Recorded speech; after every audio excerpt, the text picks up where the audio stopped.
Welcome to Math with Professor V. In the video today, we're going to look at one particular integral and explore why we have to use integration by parts and why u substitution will not work.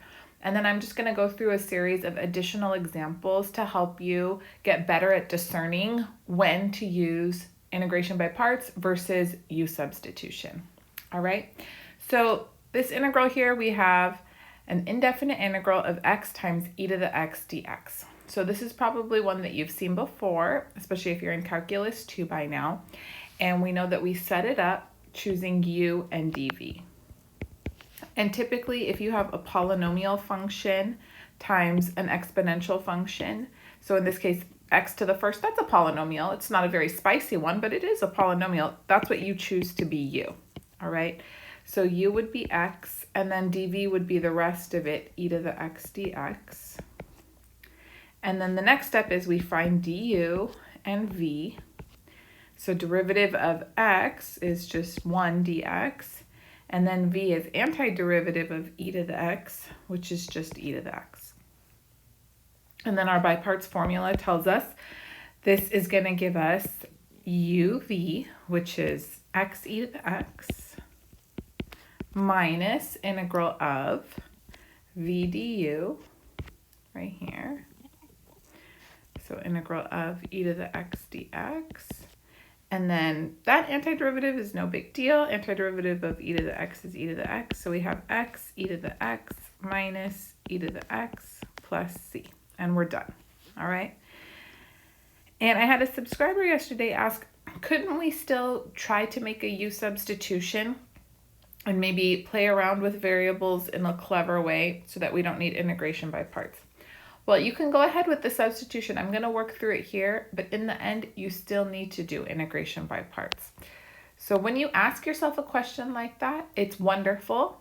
That's how I got really good at integrating, is because I would explore and see where the issue was, why it didn't work. And then you'll remember for the future. So let me do it with you guys right now. So what if we want to u sub instead?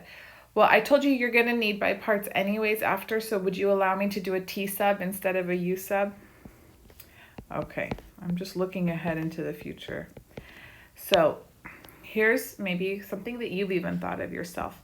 Let's say I go ahead and let t equal e to the x, or u, whatever. I'm just trying to save u.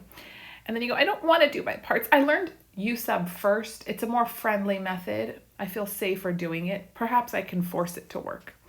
So dt is e to the x dx, which I don't see because basically I already used up this e to the x as t, right? So then you go, well, maybe I can just kind of be a little clever, rearrange things, take the natural log of both sides. So natural log of t equals natural log of e to the x. So that means ln of t equals x. Huh. And then you're getting hopeful. You're like, things are looking up. In fact, dt over e to the x is dx. And that means dt over, remember, e to the x was t, is dx. And maybe you're feeling very victorious at this point. So let's see what's going on. We have integral of x, but x is ln of t, yes? Okay, so ln of t times, and then who is e to the x? E to the x is t.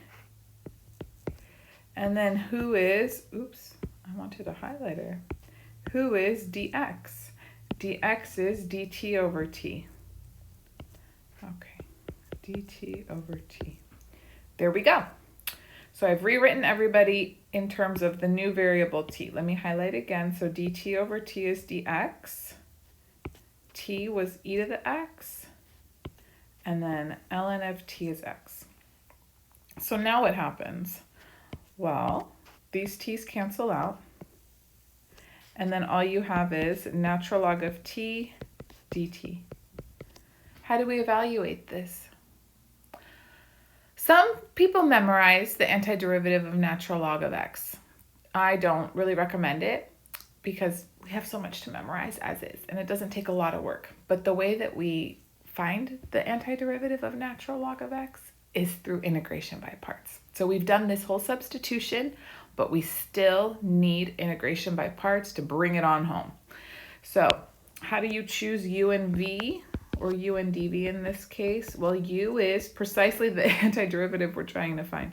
So u is natural log of t, then dv is going to be dt. Then let's go ahead and find du. Du would be 1 over t dt, and then v is t. Perhaps you've done this already. So then we're going to have now uv, so t ln of t, minus integral v du, which is right here, 1 over t times t dt. From here, we can cancel out the t's, and then we have t natural log of t minus integral of 1 dt.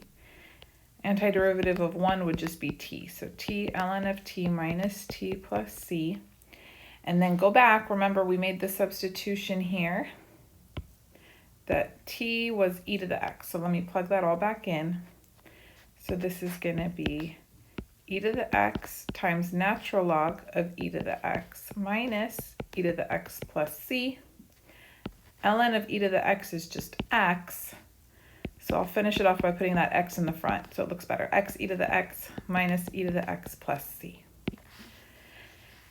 And lo and behold, we got the same result as when I first evaluated the integral when I used just integration by parts and I didn't make a substitution first. So look here. This was all our work, and then go back up. This was the first time around. That's it. See how much more efficient it was to go straight for integration by parts? The substitution really didn't do anything to help us, okay? It just created a whole extra series of steps and work that possibly we could have messed up. So that was not the way to go. But, you know, like you all, when I was first learning these things, I thought similar ideas. And I sat there and worked it out to see exactly why it wouldn't be successful, or it wouldn't be the appropriate technique to choose. And with enough practice, you'll be able to identify it right away, more easily, without having to sit there and work things through. But I love that you guys are thinking, exploring, and I encourage you to keep doing so. That's the way to learn. And so for this reason, I wanted to just show you guys a few different integrals and see if you can decide right now what would be appropriate. Okay, do you want to do by parts? Let's make 2 columns and then you tell me where it goes. Or do we need to do u sub? Okay, so we just had integral x e to the x dx. Where does this one go? Yeah, it goes team by parts. Okay, everybody's going to get moved. Here's another one. Are you ready? Integral x e to the x squared dx. Where should that go? Ooh, this is a little different. I know. This one's going to go to team u sub. Why u sub? Because notice here, we don't have the exact same exponent as what's being multiplied. In fact, the x is 1 degree lower. So if you let u equal x squared, du would be 2x dx. Boom. So 1/2 du is x dx, which we have. So if what's being multiplied is 1 degree lower than the exponent, then u sub will work just fine. The problem here is this is not 1 degree lower than the exponent. So when you go find du, it's just dx, and you're stuck with this extra x. All right, let's look at another example. Why not? How about integral x times cosine of x dx? Could we do that one by parts, or do we need u sub? This one is by parts, and by parts only, okay? How do you recognize when you have a product of 2 functions, okay, and there is not a composition going on where the inside function's derivative is sitting there? Notice here, this is a composition of functions. E to the x squared is f composed with g of x, and basically here's the derivative of that exponent. This is just 2 functions being multiplied by each other. Okay, what if I change it a little bit? What if I make it x cosine of x squared dx. Now what? Now u sub would work, right? Because if I let u be x squared, then du is sitting right outside. Du, the derivative of x squared, is sitting outside, one exponent lower. Okay, let me give you another one. Say we have integral. Let's do x cubed times e to the x dx. Again, that one has to be by parts. You can't do a u sub. Because if you tried to let u be e to the x, nope. If you let u be x cubed, nope. Okay. What if we had integral x cubed e to the x to the 4 dx? Yes, now you can u sub. Okay. Now you can u sub. So I encourage you to play with all of these. Try it out. Okay. I got one more. Integral e to the, hold on, I'm thinking. Let me see how I want to do this. Oh, okay. X to the 5th e to the x cubed dx.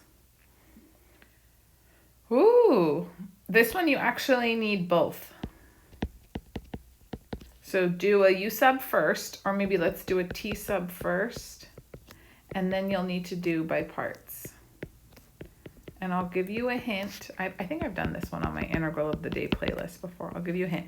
Think of x to the 5th as x squared times x cubed, and then e to the x cubed dx. Okay? So yes, I'm giving you homework. I thought, you know what? This is what I would expect my students to do to see the difference. And so here are 7 little integrals. Take a little screenshot. I think I can make a post on the community page too on the YouTube channel. So work through these 7 examples if you need more practice, and then I can either record a video solving them or just post the solutions. You guys let me know what would be helpful for how to identify which technique to use. And I think when you just compare the two like this and work through a series of problems, you'll probably answer your questions once and for all. But keep asking those questions. They're wonderful. And if you need help with any other integration techniques like trig sub or using partial fraction decomp or just trig integrals, then please check out my Calculus 2 video lectures playlist. And I also have a whole playlist of integral of the day where I've solved so many integrals. And honestly, the more you practice perfectly, the better you'll get at it. Even after recording all these videos, I've gotten even better. Like, I can spot what to do even faster than before, okay? So I've been doing calculus for over 20 years. That's why it's pretty second nature to me now, but in the beginning, it certainly was not, okay? So just put in the time and you can be as good, if not better than me. Why not? Thanks for your support. Give the video a thumbs up, subscribe if you haven't already. Leave me a comment down below if you want me to record solving these 7 problems or just post the solutions. I can do that. And I can post it on the YouTube community page, and I can put it on Instagram and TikTok too if you want to work through it. But thanks for your questions. And I'll be working on solving a Calc 3 exam from last fall. I had a request for that. So stay tuned, turn on those notifications, follow me on Instagram and TikTok and Twitter, Math with Professor V. I love you all. I'll be back soon.